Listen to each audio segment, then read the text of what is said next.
Nah, di sini Ibu akan menjelaskan mengenai soal UTBK ya, mengenai pola aliran sungai. Nah, di soalnya itu dijelaskan mengenai pola daerah yang mengalami pengangkatan uflivit dan berbentuk kubah atau dom itu terdapat pada aliran sungai apa. Nah, sebelum kita lanjut ke soal, kita harus tahu dulu ya beberapa jenis dari pola aliran sungai. Nah, jenis pola aliran sungai itu semuanya ada 8 ya. Nah, di sini ada yang disebut, yang pertama itu ada yang disebut dengan pola dendritik. Ya, jadi kalau kita lihat pola dendritik itu seperti ranting ya teman-teman. Nah, di sini yang pola dendritik itu biasanya berada di wilayah dataran rendah. Nah, jadi si bentuk pola alirannya itu bercabang seperti ranting, yaitu untuk pola yang dendritik. Nah, yang kedua itu adalah pola rektangular. Jadi kalau pola rektangular itu hampir agak rapih ya. Nah, biasanya kalau misalkan pola rektangular itu berada di wilayah patahan. Jadi kenapa di wilayah patahan itu rapi? Jadi kan ketika tanah itu patah-patah-patah, jadi pasti ada yang ke atasnya ya, horse, dan yang ke bawahnya itu disebut dengan graben. Nah, jadi si graben ini nanti terisi sama air sehingga antara satu sungai dengan sungai yang lainnya itu lebih rapi. Nah, pola yang ketiga yaitu adalah pola pinet. Ya, pola pinet itu merupakan pola yang berada di wilayah curam. Jadi kalau misalkan berada di wilayah curam, itu si aliran sungai itu pasti langsung menunjang ke bawah.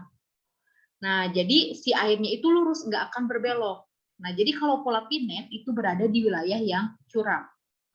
Nah, selanjutnya yaitu adalah pola trellis. Kalau misalkan trellis itu kan pagar ya, kalau pagar itu kan rapi. Nah, jadi si pola aliran sungainya pun rapi, hampir mirip dengan rektangular. Tetapi yang trellis ini biasanya berada di wilayah lipatan. Nah, selanjutnya yaitu adalah pola anular. Ya, pola anular itu biasanya berada di wilayah dom atau bukit atau kubah. Jadi nanti si aliran sungai itu tidak langsung menunjam ke bawah, tetapi nanti si airnya itu dia mengelilingi si kubah tersebut atau bukit tersebut. Soalnya kan kalau bukit dia itu tidak terlalu curam, ya. Nah, terus selanjutnya di sini ada pola paralel. Nah, pola paralel itu hampir mirip dengan pola pinet. Jadi kalau misalkan pola paralel itu merupakan terdiri dari beberapa pinet. Jadi kalau misalkan pola paralel itu merupakan pola yang berada di wilayah curam meliputi wilayah yang luas. Nah, terus selanjutnya di sini ada pola radial. Oh iya, pola radial di sini ada dua, ada pola radial sentripetal dan pola radial sentrifugal. Untuk yang gambar ini merupakan pola radial sentrifugal, yang artinya itu menjauhi pusat. Nah, pola aliran sungai yang menjauhi pusat biasanya berada di wilayah gunung. Jadi kalau misalkan di wilayah gunung itu aliran sungai pasti menyebar gitu ya ke daerah yang lebih rendah. Ya, jadi isi air sungainya itu menuju ke bawah-bawah ini ya, jadi ini puncaknya. Nah, kalau misalkan pola sentripetal, radial sentripetal itu dia menuju ke pusat. Nah, biasanya itu berada di wilayah cekungan. Jadi si air itu semuanya menuju ke satu tempat.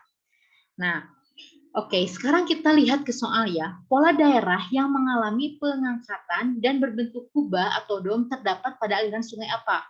Kalau misalkan radial kan dia berada di wilayah pegunungan. Dendritik itu kan di dataran rendah. Rektangular itu kan di wilayah patahan. Angular ini berada di wilayah dom. Dan trellis itu berada di wilayah lipatan. Karena di sini tanyakannya yang berbentuk kubah atau dom, itu pasti jelas jawabannya adalah yang angular.